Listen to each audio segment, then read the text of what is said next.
மாண்புமிகு பேரவைத் தலைவர்களே, அவை முன்னவர்கள் அதற்கான விளக்கத்தை சொல்லியிருக்கிறார்கள். இந்து அறநிலையத்துறை அமைச்சர் அவர்கள் விளக்கத்தை சொன்னார்கள். நீங்கள் அதற்கும் விளக்கத்தை கேட்டு பதிலளித்திருக்கிறீர்கள். மீண்டும் மீண்டும் அவர் சொல்வதற்கெல்லாம் பதிலளிப்பதற்கு அவை நேரமில்லை.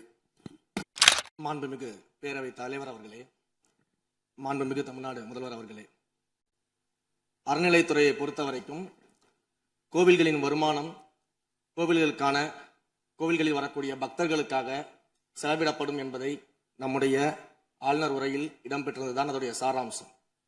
இன்னொன்று, சமீபத்தில் வெளியிடப்பட்ட திருமண மண்டபங்கள் மற்றும் வணிக வளாகங்கள், அந்த பணிகள் துவங்கப்படாத பணிகள் நிறுத்தப்பட்டது என்பது, இந்த பணிகளை பொறுத்த வரைக்கும் நாம் ஆராய்ந்த வரைக்கும் அந்த கோவில்களில் பொதுமக்களுக்கு தேவையான அடிப்படை வசதிகள், பொதுமக்களுக்கு தேவையான தங்குமிட வசதிகள், பொதுமக்கள் பக்தர்கள் வரப்போது அவர்களுக்கு தேவையான அடிப்படையிலான கழிப்பறை வசதிகள் போன்ற இந்த வசதிகளை மேம்படுத்துவதை காட்டிலும் இவர்கள் கமர்ஷியலாக கோவில்களுக்கு திருமண மண்டபங்கள் கட்டுவதிலும் வணிக வளாகங்கள் கட்டுவதிலும் அதன் மூலமாக வருவாய் ஈட்டுவதை மட்டுமே குறிக்கோளாக வைத்துக் கொண்டு இந்த திட்டங்களை துவங்கியதன் காரணமாக மேலும் அதன் மீது பல்வேறு நீதிமன்ற வழக்குகள், ஸ்டே ஆர்டர்ஸ் இருப்பதனால நாம் அதையெல்லாம் ரத்து செய்து அறிவிச்சிருந்தோம்.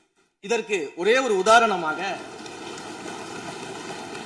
எந்த அளவிற்கு கோவில்களை கமர்ஷியலாக மாற்றுவதற்கு கடந்த ஆட்சி காலத்தில் முயற்சி செய்து கொண்டிருந்தார் என்பதற்காக ஒரே ஒரு சிறிய உதாரணத்தை மட்டும் சொல்லிடுறேன். அருள்மிகு குன்னூரில் இருக்கக்கூடிய அருள்மிகு விநாயகர் திருக்கோயில், ஏறத்தாழ அந்த கோயில்கள் இருந்து கோயில் நிதியை பயன்படுத்தி 10 கோடி ரூபாய் மதிப்பில ஒரு மல்டி லெவல் கார் பார்க்கிங் வசதியை அந்த கோயிலுக்கு ஏற்படுத்துவதற்கான திட்டத்தை இந்த அரசு அனுமதித்திருக்கிறது. இதற்கு முன்னால் இருந்தக்கூடிய அமைச்சர் அவர்கள் அதை அறிவித்திருக்கிறாங்க. அந்த கோயில்ல ஒட்டுமொத்தமாக மாதத்திற்கு வரக்கூடிய பக்தர்களின் எண்ணிக்கையே 500 தான் ஆவரேஜா. அதே போல அந்த கோவில்களுக்கு அடிப்படையில கழிப்பறை வசதி கூட கிடையாது.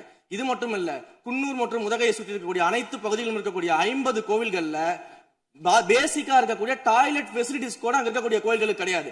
அப்படிப்பட்ட இடங்கள்ல கோயில் நிதியை பயன்படுத்தி எதற்காக மல்டி லெவல் கார் பார்க்கிங் தேவைப்படுது?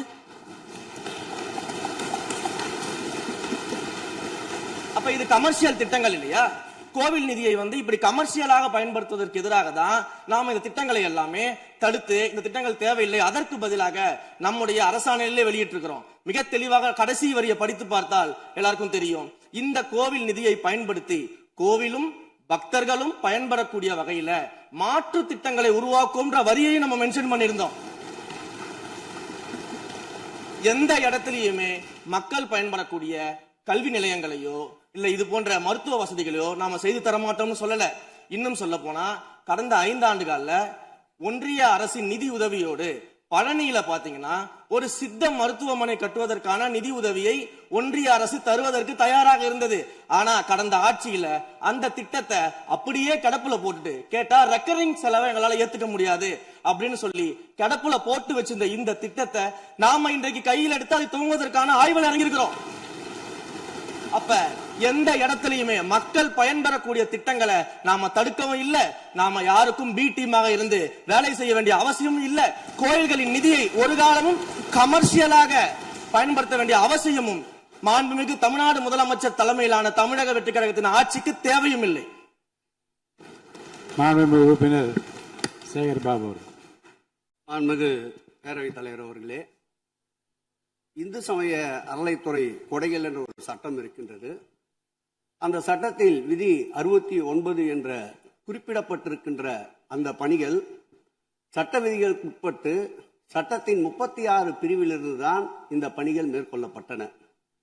குறிப்பாக ஏதோ அமைச்சரே முடிவு செய்து திருமண மண்டபங்களையும் வணிக வளாகங்களையும் ஏற்படுத்துவதற்கு உத்தரவிட்டதாக மாண்புமிகு அமைச்சர் அவர்கள் அவைக்கு உண்மைக்கு புறம்பான தகவலை தந்து கொண்டிருக்கின்றார். ஒவ்வொரு திட்டங்களும் அன்றைய காலகட்டத்தில் இருந்த சட்டப்பேரவை உறுப்பினர்களுடைய பரிந்துரையின் அடிப்படையில், சட்டப்பேரவை உறுப்பினர்கள் கேட்டுக்கொண்டதற்கு அடிப்படையில் தான் அனைத்து திட்டங்களும் அந்த காலகட்டங்களில் கொண்டு வரப்பட்டது. அதோடு மட்டுமல்ல, உறுப்பினர் அவர்கள் குறிப்பிட்டு கூறினார், குன்னூரிலே மல்டி லெவல் கார் பார்க்கிங் கொண்டு வரப்பட்டது என்று. அங்கே இருக்கின்ற 56 கோயில்களையும் நான் குன்னூரிலே 5 நாட்கள் ஊட்டியிலே முகாமிட்டு அனைத்து கோயில்களுக்கும் நேரடியாக சென்று ஆய்வு செய்தோம். அந்த ஆய்வின் அடிப்படையில் அந்த திருக்கோயில்களுக்கு வருகின்ற பக்தர்களுடைய அடிப்படை தேவைகளுக்கு வருமானத்தை உயர்த்துவதற்காக குன்னூருக்கு சுற்றுலாவிற்கு வருகின்ற மக்களுடைய வாகனங்கள் போதிய அளவிற்கு பார்க்கிங்களுக்கு இடமில்லாமல் தவிக்கின்ற சூழ்நிலையில் அங்கே மல்டி லெவல் பார்க்கிங் கொண்டு வந்தால் நகராட்சி பரிந்துரையின் அடிப்படையில் வருமானம் பெருகும். அந்த வருமானம் திருக்கோயில்களுடைய மேம்படுத்துகின்ற பணிகளுக்கு உதவும் என்பதற்காகத்தான் அந்த பணிகளை மேற்கொண்டோம் என்பதை மாண்புமிகு அமைச்சர் அவர்களுக்கு இப்போது யார் அறிவுறுத்தி இந்த அரசாணையை வெளியிட்டிருக்கின்றாரோ அவர்தான் அப்பொழுது ஆணையாளராக இருந்தபோது இதே அறிவுறுத்தின் பேரில் அரசாணையை வெளியிட்டிருக்கிறார் என்பதை பேரவைத் தலைவர் வாயிலாக அமைச்சருக்கு தெரிவித்துக் கொள்கிறேன். மேலும் அவர் கூறுவதற்கு எனக்கு பாயிண்ட் ஆஃப் ஆர்டரில் பதில் கூறுவதற்கு அனுமதிக்க வேண்டும். மாண்புமிகு பேரவைத் தலைவர் அவர்களே, குன்னூரில் இருக்கக்கூடிய அந்த விநாயகர் கோயிலுக்கு சொந்தமான இடத்துல மல்டி லெவல் கார் பார்க்கிங் அமைப்பதற்கு ஏற்கனவே அங்க இருக்கக்கூடிய நகராட்சி நிர்வாகம் ப்ரப்போசல் வழங்கிய போது அந்த நகராட்சி நிர்வாகத்திடம் நம்முடைய நிலத்தை குத்தகைக்கு கொடுத்து அதன் மூலமாக இருக்கக்கூடிய வருவாயை வைத்துக் கொண்டு நாம் முடிந்த வரையில் நம்முடைய கோயில்களுக்கு தேவையான அடிப்படை வசதிகளை நாம் செய்து கொடுக்கலாம். ஆனால் கோயில் நிதியவே 10 கோடி எடுத்து அங்க மல்டி லெவல் கார் பார்க்கிங் எந்த விதமான பொதுமக்களும் பக்தர்களும் கேட்கல. பக்தர்களும் பொதுமக்களும் கேட்பதெல்லாம் கோயிலுக்கு உள்ளே சென்று மனநிறைவோடு தரிசனம் செய்துவிட்டு வெளியே வரும்பொழுது அவர்களுக்கு தேவையான அடிப்படை வசதிகளை தான் பக்தர்கள் கேட்டுக் கொண்டிருக்கிறார்கள். அதை செய்தாலே போதுமானது. மாநில எதிர்கட்சி தலைவர் பேசுகிறீங்க. போதுங்க. நீங்க சொன்னீங்க விளக்கம் சொல்லி திருப்பி இதை நான் அனுமதிக்க முடியாது. மாண்புமிகு எதிர்கட்சி தலைவர் பேசுங்க. வேண்டாம், போதும். நீங்க பதில் சொல்லிட்டீங்க பாருங்க. மல்டி லெவல் கார் பார்க்கிங் தேவைன்னு அவர் இல்லைன்னு சொன்னாரு. ஏன் போட்ட நீங்க சொல்லிட்டீங்க. அதோட விவாதம் முடிந்தது. மாண்புமிகு எதிர்கட்சி தலைவர் பேசுங்க. நீங்க திரும்ப எதுக்கு பாயிண்ட் பாடுற? இனிமே எதிர்கட்சி தலைவர் பேசி முடிக்கிற வரைக்கும் குறுக்கீடுகள் அவசியம் இருந்தால் அனுமதிப்பேன், அனுமதிக்க முடியாது. எதிர்கட்சி தலைவர் பேசலாம். ஒரு குற்றச்சாட்டு இல்ல, விளக்கம் தான் சொன்னார். என்ன குற்றச்சாட்டு சொன்னாரு? அவர் விளக்கம் சொல்லிட்டாரு. மாண்புமிகு எதிர்கட்சி தலைவர் நீங்க பேசலாம். இனி மாண்புமிகு எதிர்கட்சி தலைவர் பேசி முடிக்கிற வரைக்கும் எந்த குறுக்கீடுகளுக்கும் நான் அனுமதிக்க முடியாது. அவசியம் ஏற்பட்டால் விதிகள் உட்பட்டு அனுமதிக்க வேண்டிய உரிமை எனக்கு இருக்கிறது. இப்போது மாண்புமிகு எதிர்கட்சி தலைவர் பேசலாம். சொல்லிட்டீங்க. நீங்க பதில் பாருங்க. அவர் சொன்ன உடனே நீங்க பதில் சொல்லிவிட்டீர்கள். குற்றச்சாட்டு அல்ல, விளக்கம் சொன்னார் அவரு.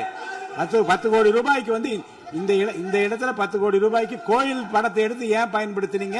அது வேற எதுக்கு பக்தர்களுக்கு பயன்படு விளக்கம் சொன்னார். அவ்வளவுதான். குற்றச்சாட்டு எப்படி வராது? உங்க மேல குற்றச்சாட்டு வைக்கலையே. தவறா பயன்படுத்துறீங்க, அதுல தவறு நடந்து அவர் சொல்லலையே. அதை குற்றச்சாட்டாக எடுத்துக்கொள்ள முடியாது, விளக்கமாகத்தான் எடுத்துக்கொள்ள முடியும். மாண்புமிகு எதிர்க்கட்சி தலைவர் அவர்கள் பேசலாம்.